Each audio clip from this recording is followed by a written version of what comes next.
അതുകൊണ്ട് നിങ്ങളും നിങ്ങളുടെ സഹോദരിമാരും പെൺമക്കളുമെല്ലാം ഇൽമു പഠിക്കണം, നല്ല ആലിമകളായി വരണം.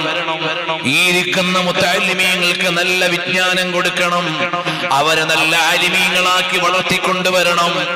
ഇൽമു പഠിക്കുന്നത് കേവലം ദർസിൽ താമസിക്കുന്ന നാട്ടുകാരുടെ ഭക്ഷണം കഴിക്കുന്ന പാവങ്ങളാണെന്നല്ല കരുതേണ്ടത്. അവർ ഈ സമുദായത്തിന്റെ കാവൽക്കാരാണ്. നിങ്ങളുടെ മകൻ എയറോനോട്ടിക് എഞ്ചിനീയറിംഗിന് പഠിക്കുകയായിരിക്കാം, നിങ്ങൾക്ക് 1 കോടി രൂപ ചെലവാകുന്നുണ്ടാകാം. ആ മകനേക്കാൾ മൂല്യമുള്ള മകനാണ് ഇവിടെ ഇരുന്നു കൊണ്ട് ഫത്ഹുൽ മുഈൻ ഓതുന്ന മുത്തഅല്ലിമ്. അത് നിങ്ങളുടെ മോനായിരിക്കും, 1 കോടി രൂപ കൊടുത്തിട്ട് പഠിപ്പിക്കുന്ന മോനായിരിക്കും. പക്ഷെ അതിനേക്കാൾ വാല്യൂ ഉള്ളത് ഇവിടെ ഫത്ഹുൽ മുഈൻ ഓതുന്ന മുത്തഅല്ലിമിനാണ്. നിങ്ങളുടെ മകൻ MBBS-ന് ഏലപ്പോയിൽ പഠിക്കുകയാണ്, അല്ലെങ്കിൽ മംഗലാപുരത്ത് ഏതെങ്കിലും ഒരു മെഡിക്കൽ കോളേജിൽ പഠിക്കുന്നു. സീറ്റ് കിട്ടാൻ 50 ലക്ഷം കൊടുത്തു, പിന്നെ ഓരോ മാസവും ലക്ഷങ്ങളോ 10,000-ങ്ങളോ ചെലവഴിക്കുന്നു. അങ്ങനെയെല്ലാമുള്ള നിങ്ങളുടെ മകനേക്കാൾ മൂല്യമുള്ളത് അതേ മഹല്ലി ഓതുന്ന ഈ ദർസിലെ മുത്തഅല്ലിമാണ്. ആ മുത്തഅല്ലിമാണെങ്കിൽ കാരണം എന്താണ്? അല്ലാഹുവിന്റെ അടുക്കൽ മൂല്യമുള്ളവർ ഖുൽ ഹൽ യസ്തവില്ലദീന യഅലമൂന വല്ലദീന ലാ യഅലമൂൻ. അല്ലാഹുവിന്റെ നൂറാകുന്ന ദീനിന്റെ ഇൽമ കിട്ടുന്നവരെക്കാൾ തുല്യമായി ഉള്ള അല്ലാത്തവരും അവരും തുല്യരാണോ? ഒരിക്കലും അല്ല. അപ്പൊ നമ്മുടെ നാട്ടിൽ മുത്തഅല്ലിമുകൾ എന്ന് പറഞ്ഞാൽ ഏറ്റവും മൂല്യമുള്ളവരാണ്. അവരെ നമ്മൾ നന്നായി വളർത്തിക്കൊണ്ടുവരണം. ഒരു നാട്ടിൽ ആലിമില്ലെങ്കിൽ ആ നാടിനെ നയിക്കാൻ ഒരു ഗൈഡ് ഉണ്ടാവുകയില്ല. ഒരു ആലിമിന് കിട്ടുന്ന ഭാഗ്യം എന്താണെന്നറിയുമോ? നമ്മളെ ആലിമിന്റെ ഭാഗ്യം നോക്കണം എങ്ങനെയാ? എന്റെ മോൻ ഡോക്ടറായാൽ മാസം 2.5 ലക്ഷം റുപ്യ കിട്ടും. എന്റെ മോൻ മൂല്യരായാലോ 15,000 റുപ്യ. നമ്മൾ അങ്ങനെയാണ് മൂല്യം നിനക്ക് അന്വേഷിക്കുന്നത്. അല്ല പ്രിയമുള്ളവരെ, നിങ്ങളുടെ മകൻ ഡോക്ടറായാൽ നിങ്ങളുടെ മകൻ എഴുതുന്ന മെഡിസിൻ ഇവിടെയുള്ള ശാസ്ത്രജ്ഞന്മാര് കണ്ടുപിടിച്ചു വെച്ച മരുന്നാണ്. നിങ്ങളുടെ മകൻ ആലിമായാൽ അയാൾ പറയുന്നത് എന്താണ്? അല്ലാഹുവിന്റെ നിയമങ്ങളാണ്.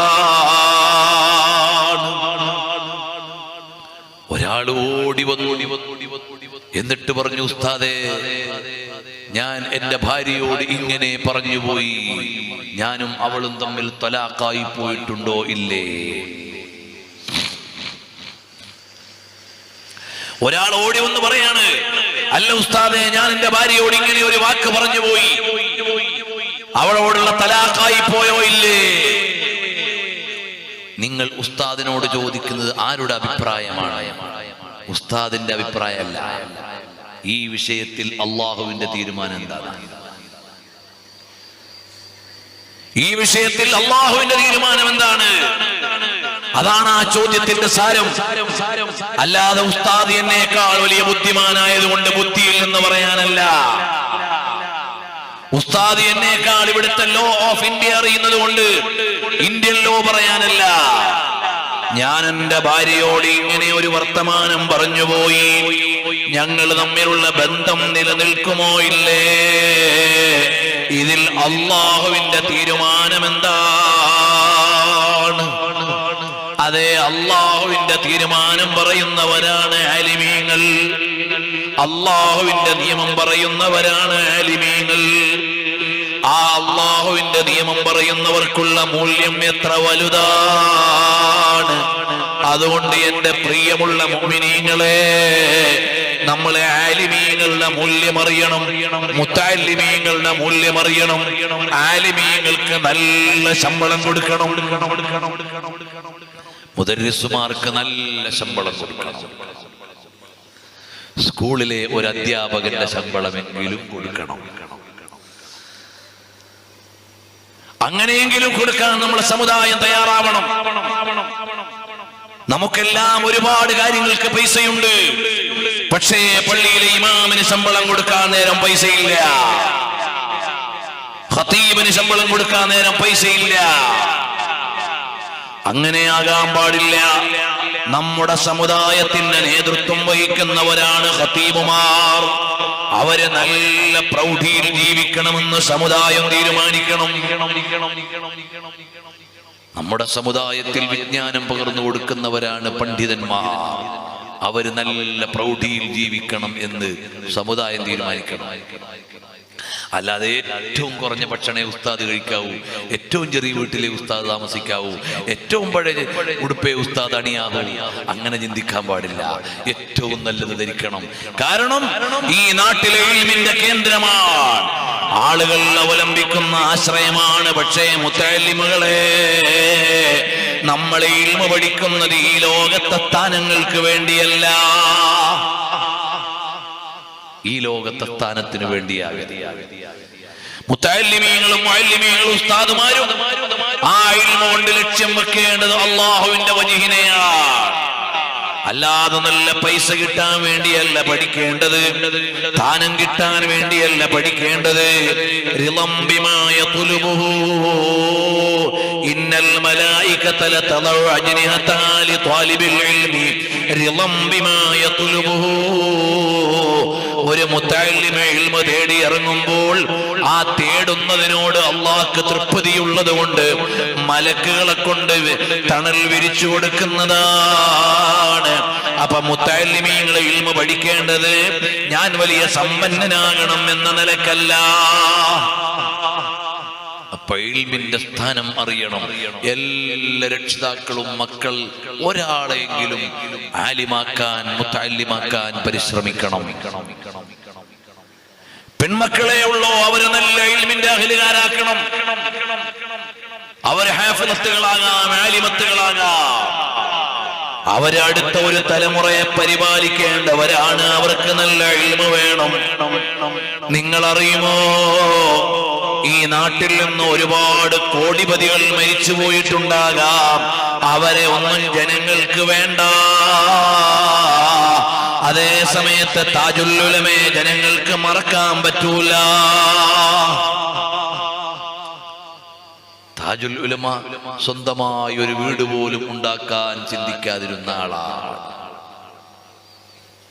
ഇവിടുന്ന് എത്ര വലിയ മന്ത്രിമാരും ധനാഢ്യന്മാരും സമ്പന്നന്മാരും മരിച്ചുപോയി.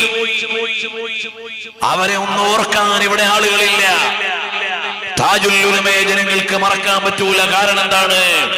താജുൽ ഉലമ ഇൽമിന് സേവനം ചെയ്ത മാനാണ്, സയ്യിദാണെന്നതിനൊപ്പം വലിയ ആലിമാണ്. ആ ആലിമായ താജുൽ ഉലമ തങ്ങള് ഇവിടെ വെച്ചിട്ട് പോയത്, ജനങ്ങൾക്ക് നൽകിയത് വലിയ മാളികകളല്ല, ഇൽമിന്റെ ശേഷിപ്പുകളാണ്. നമ്മുടെ കൽവിൽ താജുൽ ഉലമ തങ്ങളോട് സ്നേഹമിട്ടു തന്നതാരാണ്? അത് ജല്ല ജലാലായ റബ്ബ് തന്നെ. നമുക്ക് മറക്കാൻ കഴിയൂല.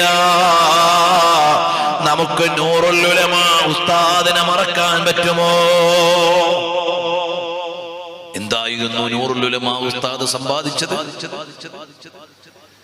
വലിയ മാളികയാണോ? അല്ല. നൂറുൽ ഉലമ ഇൽമിന്റെ വെളിച്ചമാണ്. ആ ഇൽമിന് വേണ്ടി ജീവിച്ചപ്പോ നൂറുൽ ഉലമയെ മറക്കാൻ കഴിയുന്നില്ല. നൂറുൽ ഉലമ ഉസ്താദിന്റെ കാലത്ത് എത്രയെത്ര സമ്പന്നന്മാര് മരിച്ചുപോയി. അവരെ സിയാറത്ത് ചെയ്യാൻ ആളുകൾ വരുന്നില്ല, അവരുടെ ചാരത്ത് ആളുകൾ വരുന്നില്ല, അവരെ നോക്കാൻ ചിലപ്പോ മക്കൾക്ക് പോലും നേരമില്ല. പക്ഷേ നൂറുൽ ഉലമ ഉസ്താദിന്റെ അടുക്കൽ നിന്ന് ആളൊഴിഞ്ഞ നേരമില്ല, ആളുകളുടെ ഓർമ്മയിൽ നിന്ന് മായുന്നില്ല. എന്തേ? അത് ഇൽമിനുള്ള ബഹുമാനമാണ്. രക്ഷിതാക്കൾ മനസ്സിലാക്കണം, എന്റെ മോൻ ഗൾഫിൽ പോയി നല്ല പൈസ ഉണ്ടെന്ന നല്ല മോനായി, എന്റെ മകൻ നല്ല ഒരു ആലിമായാൽ അതിനു തുല്യമായി ഒന്നും വരാനില്ല. നല്ല ഉഖറവിയായ ഒരു മുത്തഅല്ലിമായി, നല്ല ഉഖറവിയായ ഒരു ആലിമായി എന്റെ മകൻ വന്നാൽ അതിനു തുല്യമായി ഒന്നുമില്ലെന്ന് ചിന്തിച്ച് നല്ല ഇൽമിന്റെ ഖിദ്മത്തെടുക്കുന്ന ആളുകൾ വേണം. ഈ സമുദായത്തിന് ഇവിടെ ആവശ്യമാരെയാണ്. ഹലാലേതാണ്, ഹറാമേതാണ് അത് വേർതിരിച്ചു പറയാൻ പറ്റുന്ന ആലിമീങ്ങൾ വേണേ. ഇന്ന് സോഷ്യൽ മീഡിയയിൽ നിരീശ്വരവാദികളും നിർമ്മിതവാദികളും ഇസ്ലാമിനെ നിസ്സാരപ്പെടുത്തുന്നവരും ആക്ഷേപിക്കുന്നവരുമൊക്കെ ഉറഞ്ഞുതുള്ളുന്ന കാലമാണ്. എന്നാൽ അവരെയെല്ലാം ഇന്നലകളിൽ മറുപടി പറഞ്ഞ് ഒതുക്കിയവരാരാണ്? ഈ സമുദായത്തിലെ ആലിമീങ്ങളാണ്. ഗസാലി ഇമാം തങ്ങൾ യുക്തിവാദികളെ ഇരുത്തേണ്ടിടത്ത് ഇരുത്തിയിട്ടുണ്ട്. അബൂബക്കർ ബാഖിലാനി തങ്ങൾ ആ മുഴുവൻ ഇസ്ലാം വിമർശകരെയും തോൽപ്പിച്ചിട്ടുണ്ട്. അതുപോലെ ഇമാമുൽ അഅ്ളം അബൂ ഹനീഫ റളിയല്ലാഹു അൻഹു അക്കാലത്തുള്ള നിർമ്മിതവാദികളെയും നിരീശ്വരവാദികളെയും ഖണ്ഡനം നടത്തിയും സംവാദം നടത്തിയും തോൽപ്പിച്ചിട്ടുണ്ട്. ഈ സമുദായത്തിന് നല്ല കരുത്തുള്ള ആലിമീങ്ങൾ വേണം, നല്ല ബുദ്ധിയുള്ള പണ്ഡിതന്മാര് വേണം.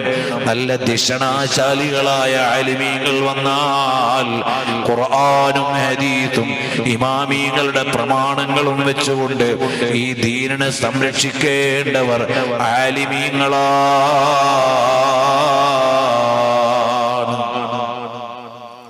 ആലിമീങ്ങൾ വേണം, നല്ല നല്ല പണ്ഡിതന്മാര് വേണം.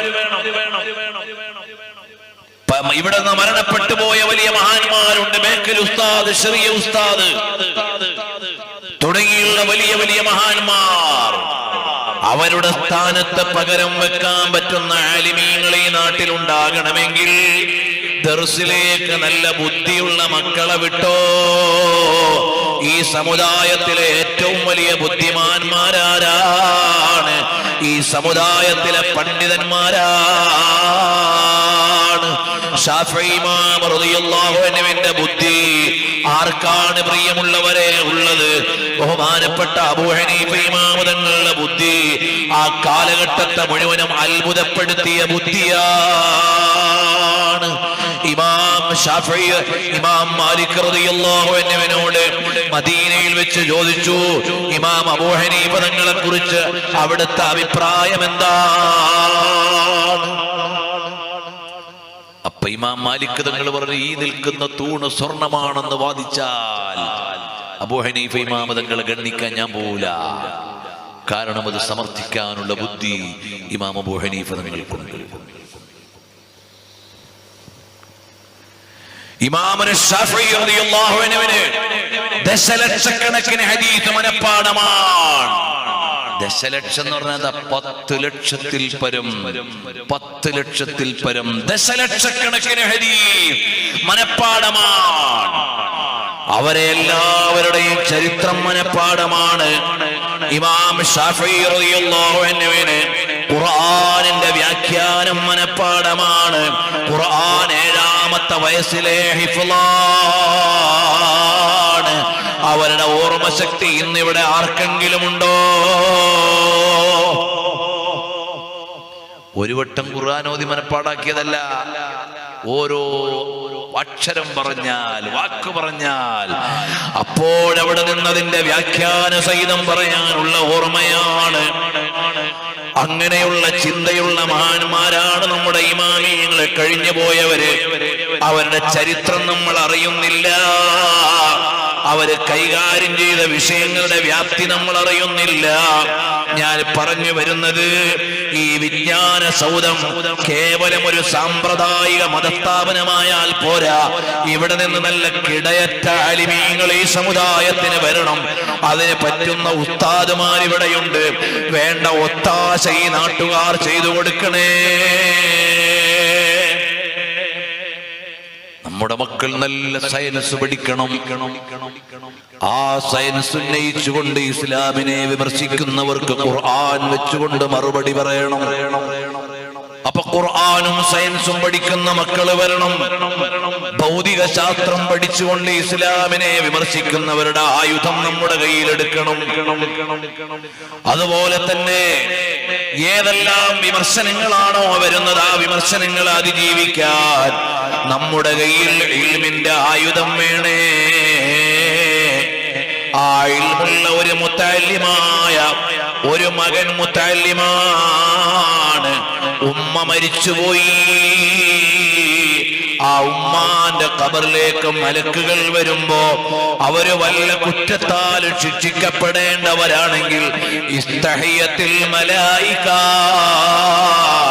മലക്കുകൾക്ക് നാണമായി പോയി. ആ ഇൽമ പഠിക്കുന്ന മോന്റെ ഉമ്മാനെ എങ്ങനെ ശിക്ഷിക്കാനാ?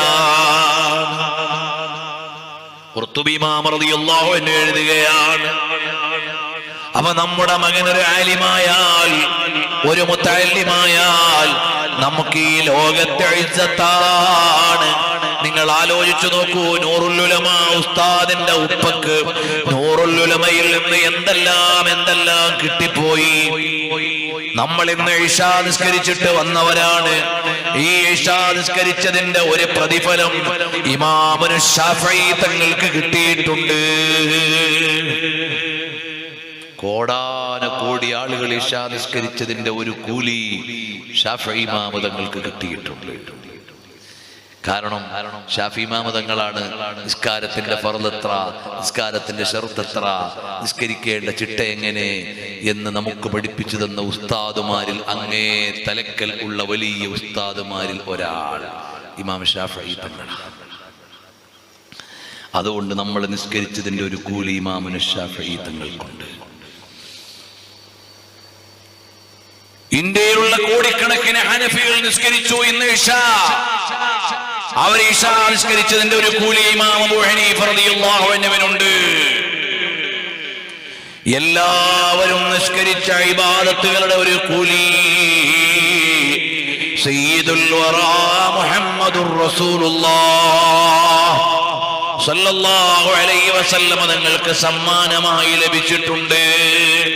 കാരണം അൽ മുഅല്ലിമുൽ അവ്വലാണ് വലം യുദാനു ഫീ ഇൽമിൻ വലാ കറമി. നബി സല്ലല്ലാഹു അലൈഹി വസല്ലം തങ്ങളുടെ ഇൽമിൽ നിന്ന് എല്ലാവരും എടുത്തുകൊണ്ടുവന്നത് ആ ഇൽമിന്റെ ലോകത്ത് നിന്നാണ്. ഞാൻ നീട്ടി സംസാരിക്കുന്നില്ല. പ്രിയമുള്ളവരെ, 3 കാര്യങ്ങളാണ് ഞാൻ ഇന്നിവിടെ പറഞ്ഞത്.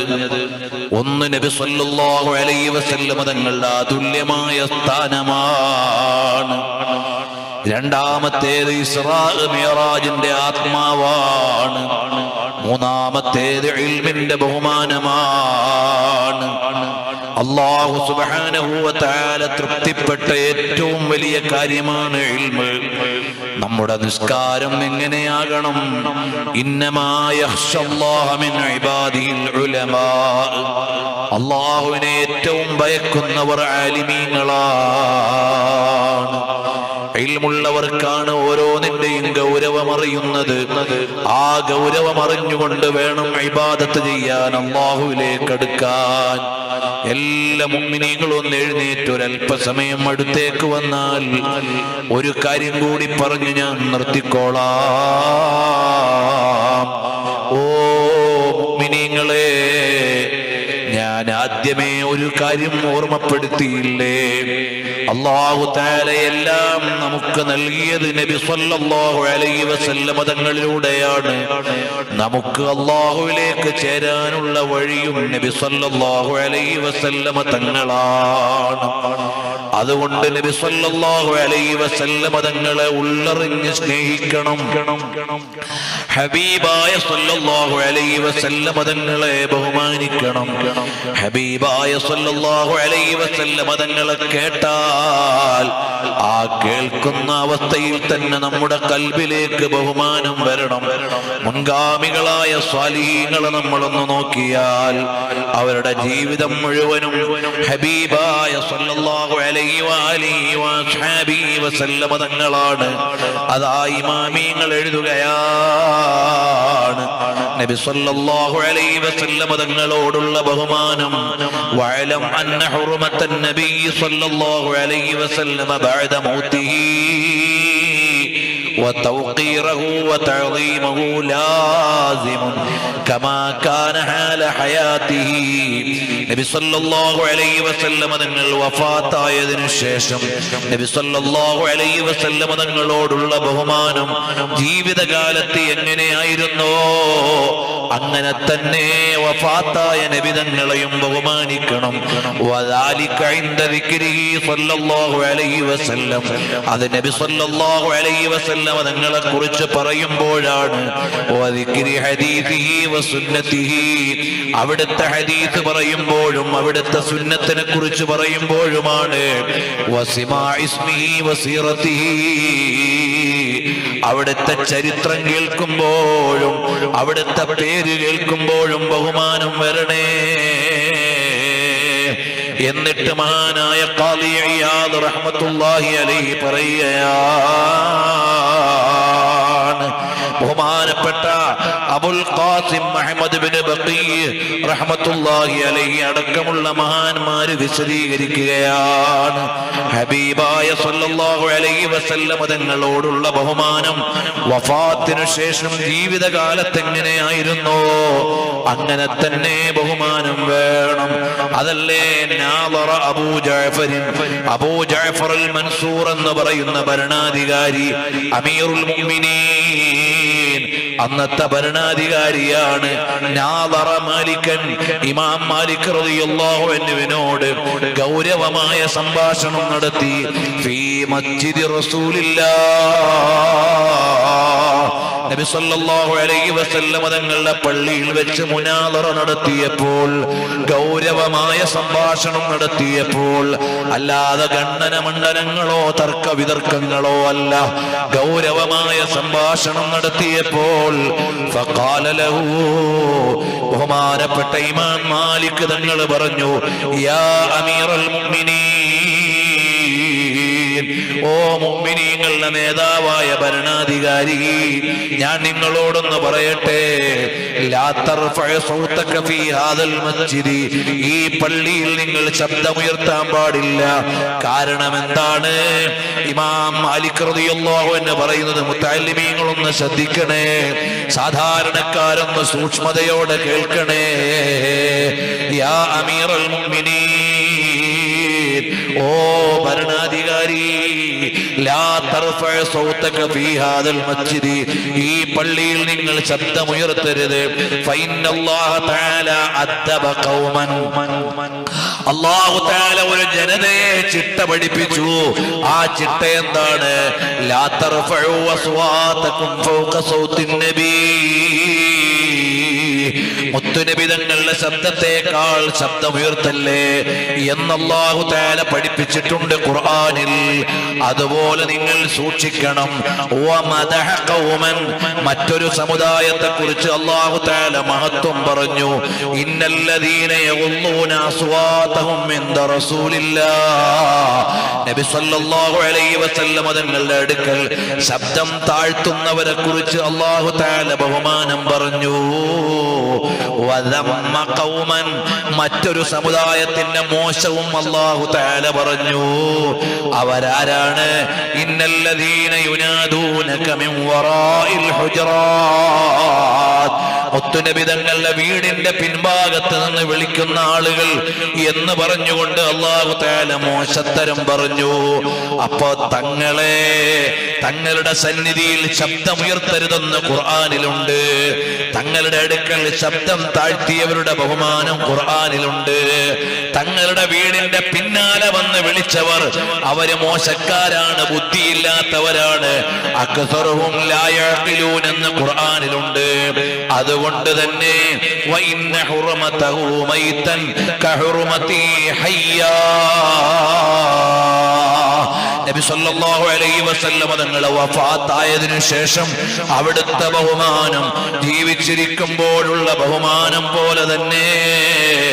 അതുകൊണ്ട് ഈ മസ്ജിദുൻ നബവിയിൽ നിന്ന് ശബ്ദമുയർത്തരുതെന്ന് ഭരണാധികാരിയോട് ഇമാം മാലിക് റളിയല്ലാഹു അൻഹു പറഞ്ഞപ്പോൾ ഫത്തകാന ലഹാ അബൂ ജഅഫർ, ആ കൽപ്പനയോട് അബൂ ജഅഫറുൽ മൻസൂർ വിനയം കാണിക്കുകയാണ്. എന്നിട്ട് അദ്ദേഹം ചോദിച്ചു, യാ അബാ അബ്ദില്ലാഹ്, ഓ മാലിക് ഇമാമേ, അസ്തഖ്ബിലുൽ ഖിബ്ല വ അദ്ഉ അം അസ്തഖ്ബിലു റസൂലല്ലാഹ്, ഞാൻ ഈ മദീനത്തെ പള്ളിയിൽ വെച്ച് ദുആ ചെയ്യുമ്പോ തങ്ങളുടെ മുഖത്തിന് നേരെയാണോ തിരിയേണ്ടത്, ഖിബിലക്ക് നേരെയാണോ തിരിയേണ്ടത്? തങ്ങൾക്ക് നേരെ തിരിഞ്ഞാൽ ഖിബിലക്ക് വിപരീതമായിട്ടാണ് നിൽക്കേണ്ടത്. കാരണം തങ്ങളുടെ തിരുമുഖം ഖിബിലക്ക് നേരെയാണല്ലോ ഉള്ളത്. അപ്പൊ തങ്ങളുടെ തങ്ങളുടെ തിരുമുഖത്തിന് നേരെയാണോ തിരിയേണ്ടത്, അതല്ല ഖിബിലക്ക് നേരെയാണോ തിരിയേണ്ടത് എന്ന് ചോദിച്ചപ്പോൾ ഇമാം മാലിക് തങ്ങൾ ചോദിക്കുകയാണ്, വലിമ തസ്രിഫു വജ്ഹക അൻഹു, എന്തിനാണ് നിങ്ങൾ മുത്തുനബി തങ്ങളുടെ നേരെ തിരിച്ച മുഖം പിന്മാറ്റുന്നത്? തങ്ങളെ വിട്ട് തിരിയേണ്ട ആവശ്യം എന്താണ്? ഫഹുവ വസീലതുക, അത് നിങ്ങൾക്ക് അല്ലാഹുവിലേക്കുള്ള ഇടനിലയാണ്. വസീലത്തു അബീക ആദം അലൈഹിസ്സലാം, അല്ലാഹുവിന്റെ അടുക്കൽ വസീലയാണ്. ആദം നബിക്കുള്ള ഇടനിലയാണ്, നിങ്ങൾക്കുള്ള ഇടനിലയാണ്. ഇലല്ലാഹി, അല്ലാഹുവിലേക്കുള്ള മധ്യവർത്തിയാണ്. യൗമൽ ഖിയാമ, ഖിയാമത്ത് നാളിൽ അല്ലാഹുവിലേക്ക് നിങ്ങൾക്ക് ചേരാനുള്ള വഴി ഇതേ നബി തന്നെ. പിന്നെന്തിനാണ് നിങ്ങൾ മുഖം തിരിക്കുന്നത്? ഇമാം മാലിക് തങ്ങൾ ചോദിച്ചത് ഞാനിപ്പോൾ വായിച്ചത് ഖാദി ഇയാദ് തങ്ങളുടെ ശിഫയിൽ നിന്നാണ്. ലോകപ്രസിദ്ധമായ കിതാബാണ് കിതാബു ശിഫ. അതല്ലേ ശിഫയറിഞ്ഞാൽ ആർക്കെങ്കിലും തങ്ങളെ അറിയണോ? ശിഫ വേണം. ആ ശിഫയറിഞ്ഞില്ലെങ്കിൽ മുത്തുനബി തങ്ങളെ അറിഞ്ഞിട്ടില്ല എന്ന് പറഞ്ഞ മഹാന്മാരുണ്ട്. ലൗല ശിഫാ ലമാ ഉരിഫൽ മുസ്തഫ ലൗലൽ ഇയാദ്, ഖാദി ഇയാദ് തങ്ങളില്ലായിരുന്നെങ്കിൽ മൊറോക്കോയെ ആരും അറിയുമായിരുന്നില്ല. ശിഫ അറിഞ്ഞില്ലെങ്കിൽ മുത്തുനബി തങ്ങളെ അറിയാൻ കഴിയൂല. അങ്ങനെ പറയപ്പെട്ട കിതാബാണ് കിതാബു ശിഫ. അതെഴുതിയ മഹാനാണ് ഖാദി ഇയാദ് അൽ-ഹസബി റഹിമഹുല്ലാഹ്. ഞങ്ങൾ ഒരിക്കൽ മക്കയിൽ ചെന്നപ്പോൾ മുഹമ്മദ് ബിൻ അലവി മാലിക്കി തങ്ങളുടെ ദർസിൽ ഒരു ദുആ നടക്കുകയാണ്. ആ ദുആയിൽ പ്രഗൽഭരായ ഇമാമിങ്ങളെയും അവരുടെ കിതാബും തവസ്സുൽ ചെയ്തുള്ള ദുആ ആണ്. അല്ലാഹുവേ, സ്വഹീഹുൽ ബുഖാരിയും ഇമാം ബുഖാരി തങ്ങളെയും തവസ്സുൽ ചെയ്യുന്നു. എന്നിട്ടോ ബിശ്ശിഫാ വഇയാദിഹി, കിതാബു ശിഫയും ഖാദി ഇയാദ് തങ്ങളെയും തവസ്സുൽ ചെയ്യുന്നു. ഓ മുതഅല്ലിമീങ്ങളെ, കിതാബു ശിഫ പൂർണ്ണമായും ഓതിയിട്ട് ഖത്മാകുന്ന മജ്ലിസിനെ കുറിച്ച് പ്രത്യേകം കിതാബുണ്ട്. ഖത്മുൽ ബുഖാരിയെ കുറിച്ച് കിതാബുള്ളതുപോലെ ഖത്മുശ് ശിഫയെ കുറിച്ച് കിതാബുണ്ട്. വലിയ ഇജാബത്തുള്ള മജ്ലിസാണ്.